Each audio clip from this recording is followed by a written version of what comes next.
ದಿನ ಕಳೆದಿದ್ದಾರೆ ನಟ Darshan. Cinema shooting ಅಂತ ದಿಲ್ದಾರ್ ಆಗಿ ಓಡಾಡ್ಕೊಂಡಿದ್ದಂತಹ ನಟ ಈಗ ಪೊಲೀಸ್ ಕಸ್ಟಡಿಯಲ್ಲಿ 4 ಗೋಡೆಗಳ ಮಧ್ಯೆ 9 ದಿನ ಕಳೆದಿದ್ದಾರೆ. ಒಬ್ಬ ಸಾಮಾನ್ಯ ಆರೋಪಿಯಂತೆ ಪೊಲೀಸ್ ಕಸ್ಟಡಿಯಲ್ಲಿ ದಿನ ಕಳೆದಿದ್ದಾರೆ ದರ್ಶನ್. ಸಿನಿಮಾ ಶೂಟಿಂಗ್ ಅಂತ ದಿಲ್ದಾರ್ ಆಗಿ ಓಡಾಡ್ಕೊಂಡಿದ್ರು. ಈಗ ಹತ್ಯೆ ಕೇಸ್ನಲ್ಲಿ ಕಂಬಿ ಹಿಂದೆ ದರ್ಶನ್ ಲಾಕ್ ಆಗಿದ್ದಾರೆ.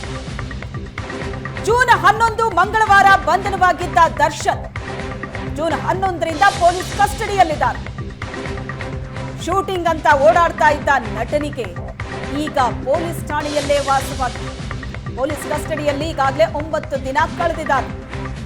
ನಾಳೆ ದರ್ಶನ್ ಗ್ಯಾಂಗ್ ಪೊಲೀಸ್ ಕಸ್ಟಡಿ ಅಂತ್ಯವಾಗಿದೆ. ನಾಳೆ ಕೋರ್ಟ್ಗೆ ಪೊಲೀಸರು ಹಾಜರುಪಡಿಸಲಿದ್ದಾರೆ. ತನಿಖೆ ಸಂಬಂಧ ಪೇಪರ್ ವರ್ಕ್ ನಡೆಸಿದ್ದಾರೆ ಖಾಕಿ ಟೀಮ್. ಇವತ್ತು ವಿಚಾರಣೆಯನ್ನ ಪೊಲೀಸರು ಪೂರ್ಣಗೊಳಿಸಲಿದ್ದಾರೆ. ಮತ್ತೆ ಕಸ್ಟಡಿಗೆ ಕೇಳದಿರಲು ಪೊಲೀಸರು ನಿರ್ಧಾರ ಮಾಡಿದ್ದಾರೆ. ನಾಳೆ ದರ್ಶನ್ ಅಂಡ್ ಗ್ಯಾಂಗ್ ಜೈಲು ಸೇರೋದು ಬಹುತೇಕ ಪಕ್ಕ ಅಂತ ಹೇಳಲಾಗ್ತಾ ಇದೆ. ಈಗಾಗಲೇ ಈ ಪ್ರಕರಣಕ್ಕೆ ಸಂಬಂಧಪಟ್ಟ ಹಾಗೆ ವಿಚಾರಣೆಯನ್ನ ಪೊಲೀಸರು ಪೂರ್ಣಗೊಳಿಸಿದ್ದಾರೆ. ಹಾಗಾಗಿ ಮತ್ತೆ ಕಸ್ಟಡಿಗೆ ಕೇಳೋದು ಬೇಡ ಅನ್ನೋ ತೀರ್ಮಾನಕ್ಕೆ ಬಂದಿದ್ದಾರಂತೆ. ನಾಳೆ ದರ್ಶನ್ ಗ್ಯಾಂಗ್ ಪೊಲೀಸ್ ಕಸ್ಟಡಿ ಅಂತ್ಯವಾಗತ್ತೆ. ಹಾಗಾಗಿ ಕೋರ್ಟ್ಗೆ ಪೊಲೀಸರು ಹಾಜರುಪಡಿಸಲಿದ್ದಾರೆ. ಆದ್ರೆ ಮತ್ತೆ ಕಸ್ಟಡಿಗೆ ಕೇಳೋದು ಬೇಡ ಅಂತ ಪೊಲೀಸರು ತೀರ್ಮಾನ ಮಾಡಿದ್ದಾರೆ. ಹಾಗಾದ್ರೆ ನಾಳೆ ದರ್ಶನ್ ಅಂಡ್ ಗ್ಯಾಂಗ್ ಜೈಲು ಸೇರೋದು ಬಹುತೇಕ ಪಕ್ಕ ಅಂತ ಹೇಳಲಾಗ್ತದೆ. ಈ ಬಗ್ಗೆ ಹೆಚ್ಚಿನ ಡೀಟೇಲ್ಸ್ ಅನ್ನ ಕೊಡ್ತಾರೆ ನಮ್ಮ ಪ್ರತಿನಿಧಿ ಕಿರಣ್ ಸಂಪರ್ಕದಲ್ಲಿದ್ದಾರೆ. ಕಿರಣ್, ಪೊಲೀಸ್ ಕಸ್ಟಡಿಯಲ್ಲೇ 9 ದಿನ ಆಗಿದೆ ದರ್ಶನ್ ಇದ್ದು.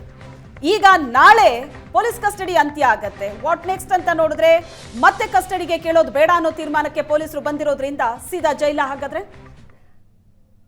ಖಂಡಿತ ಶ್ವೇತಾ, ರೇಣುಕಾ ಸ್ವಾಮಿ ಕೊಲೆ ಪ್ರಕರಣಕ್ಕೆ ಸಂಬಂಧಿಸಿದಂತೆ ದರ್ಶನ್ ಅಂಡ್ ಗ್ಯಾಂಗು ಅರೆಸ್ಟ್ ಆಗಿ ಇವತ್ತಿಗೆ 9 ದಿನ ಕಳೀತಾ ಇರ್ತಕ್ಕಂಥದ್ದು. ಮುಖ್ಯವಾಗಿ ಏನಂದ್ರೆ ಜೂನ್ 11ರಂದು ನಟ ದರ್ಶನ್ ಅನ್ನ ಮೈಸೂರಿನಲ್ಲಿ ಅರೆಸ್ಟ್ ಮಾಡಿ ಬೆಂಗಳೂರು ಪೊಲೀಸರು ಕರೆತರ್ತಾರೆ. ಜೂನ್ 11ರಿಂದ ಇದುವರೆಗೂ ಸಹ ಪೊಲೀಸ್ ಕಸ್ಟಡಿಯಲ್ಲೇ ಸಹ ದರ್ಶನ್ ಇರ್ತಕ್ಕಂಥದ್ದು. ಸಿನಿಮಾ ಶೂಟಿಂಗ್ ಅಂತ ಓಡಾಡ್ತಾ ಇದ್ದ ನಟನಿಗೆ ಈಗ ಪೊಲೀಸ್ ಠಾಣೆಯಲ್ಲೇ ಸಹ ವಾಸ ಮಾಡ್ತಾ ಇರ್ತಕ್ಕಂಥದ್ದು. ನಾಳೆ ದರ್ಶನ್ ಅಂಡ್ ಗ್ಯಾಂಗ್ ಏನಿದೆ ಪೊಲೀಸ್ ಕಸ್ಟಡಿ ಅಂತ್ಯ ಆಗ್ತಾ ಇರ್ತಕ್ಕಂಥದ್ದು. ನಾಳೆ ಮತ್ತೆ ಕೋರ್ಟ್ಗೆ ಹಾಜರುಪಡಿಸಿ ಪೊಲೀಸರು ಯಾವುದೇ ರೀತಿ ಬಹುತೇಕ ತನಿಖೆ ಮತ್ತೆ ವಿಚಾರಣೆ ಮಾಜರು ಪ್ರಕ್ರಿಯೆ ಎಲ್ಲಾ ಮುಗ್ದಿರೋದ್ರಿಂದ ನಾಳೆ ಪರಪ್ನಗರದ ಜೈಲಿಗೆ ಕಳಿಸೋದಕ್ಕೆ ಎಲ್ಲಾ ರೀತಿಯ ಸಿದ್ಧತೆ ಮಾಡ್ಕೊಂಡಿರ್ತಕ್ಕಂಥದ್ದು.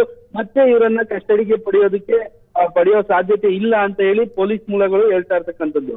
ದರ್ಶನ್, ಪವಿತ್ರ ಗೌಡ, ಇತರ ಆರೋಪಿಗಳಾಗಿರ್ತಕ್ಕಂಥ ಪವನ್, ದೀಪಕ್, ಸದೋಷು ಮತ್ತೆ ಆರೋಪಿಗಳು ಯಾರು ಸರೆಂಡರ್ ಆಗಿದ್ರು ಅವರೆಲ್ಲರನ್ನು ಕರ್ಕೊಂಡೋಗಿ ಈಗಾಗಲೇ ಮಾಜರ್ ನಡೆಸಿದ್ದಾರೆ, ಸ್ಥಳ ಮಾಜರ್ ನಡೆಸಿದ್ದಾರೆ, ಶೆಡ್ ಅಲ್ಲಿ ಮಾಜರ್ ನಡೆಸಿದ್ದಾರೆ, ಮತ್ತೆ ಬಾಡಿ ಸಿಕ್ಕಿದಾಗ ಸುಮ್ಮನಲ್ಲಿ ಬ್ರಿಡ್ಜ್ ಬಳಿನೂ ಸಹ ಮಾಜರ್ ನಡೆಸಿದ್ದಾರೆ.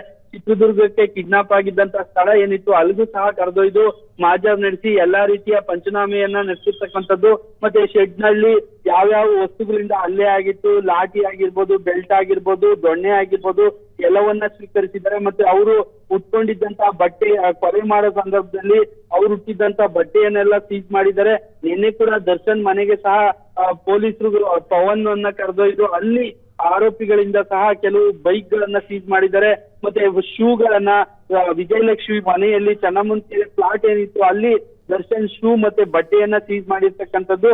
ಮತ್ತೆ ನಿನ್ನೆ ಕೂಡ ಮೈಸೂರಿಗೆ ಆರೋಪಿ ಲಕ್ಷ್ಮಣ್ ಮತ್ತೆ ನಾಗರಾಜನ್ನ ಕರೆದೊಯ್ದು ರ್ಯಾಡಿಷನ್ ಬ್ಲೂ ಹೋಟೆಲ್ ಏನಿದೆ ಅಲ್ಲಿ ಸಹ ಯಾರೆಲ್ಲ ಬಂದು ಮೀಟ್ ಮಾಡಿದ್ರು ಅನ್ನೋದ್ರ ಬಗ್ಗೆನೂ ಸಹ ಮಾಹಿತಿ ತೆಗೆದುಕೊಂಡು ಅಲ್ಲಿ ಸಹ CCTVಯನ್ನ ಸೀಸ್ ಮಾಡಿದ್ದಾರೆ. ಮತ್ತೆ ಆರೋಪಿಗಳೇನು ಶೆಡ್ ನಿಂದ ಏನು ಸುಮ್ಮನೆ ಬ್ರಿಡ್ಜ್ ವರೆಗೂ ಬರೋವರೆಗೂ ಸಹ ಎಲ್ಲಾ CCTV ಕಲೆಕ್ಟ್ ಮಾಡಿದ್ದಾರೆ. ಮತ್ತೆ ದರ್ಶನ್ ಗಾಡಿ ಹಾಗೂ ಸ್ಕಾರ್ಪಿಯೋ ಏನು 8821 ಗಾಡಿಯನ್ನ ಶವ ಸಾಗಿಸೋದಕ್ಕೆ ಬಳಸಿದಂತ ಗಾಡಿಯನ್ನು ಸಹ ಸೀಸ್ ಮಾಡಿರ್ತಕ್ಕಂಥದ್ದು.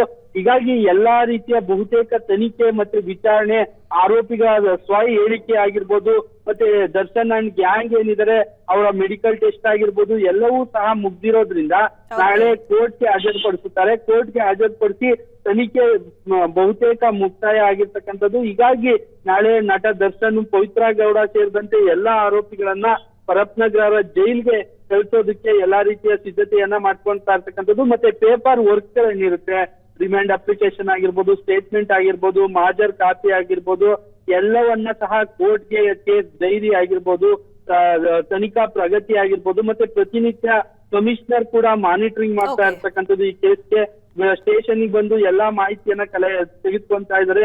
ತನಿಖಾ ಪ್ರಗತಿ ಆಗಿರ್ಬೋದು, ಸ್ಟೇಟ್ಮೆಂಟ್ ಆಗಿರ್ಬೋದು, ಈ ಎಲ್ಲಾ ಕಮಿಷನರ್ ನೇತೃತ್ವದಲ್ಲೇ ಸಹ ಎಲ್ಲಾ ರೀತಿಯ ಕೆಲಸಗಳು ನಡೀತಾ ಇದೆ. ಹೀಗಾಗಿ ಬಹುತೇಕ ತನಿಖೆ ವಿಚಾರಣೆ ಅಂತ್ಯ ಆಗಿರ್ತಕ್ಕಂಥದ್ದು. ನಾಳೆ ಮತ್ತೆ ಕಸ್ಟಡಿಗೆ ಕೇಳೋ ಸಾಧ್ಯತೆ ಕಡಿಮೆ ಇರ್ತಕ್ಕಂಥದ್ದು.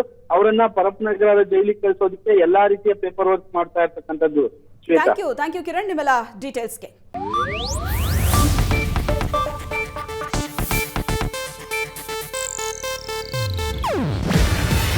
ಇದು ಏಷ್ಯಾನೆಟ್ ನ್ಯೂಸ್ ನೆಟ್ವರ್ಕ್ ಪ್ರಸ್ತುತಿ. ನೀವು ನೋಡ್ತಿದ್ದೀರಾ ಏಷ್ಯಾನೆಟ್ ಸುವರ್ಣ ನ್ಯೂಸ್.